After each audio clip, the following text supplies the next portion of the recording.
কার কাছে বলিব আমার দুঃখের কথা? স্বপ্ন ভাঙা কত কঠিন, পাই না পূর্ণতা। আমি কার কাছে বলিব আমার দুঃখের কথা? স্বপ্ন ভাঙা কত কঠিন, পাই না পূর্ণতা। আমার চোখের জলে ভাসে নদীরে, আমি নিজেই নিজে একা কাঁদিরে।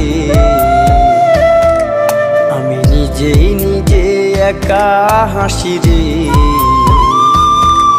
আমায় দেখলে সবাই পাগল বলে রে। ওরে আমার মাটির পুতুল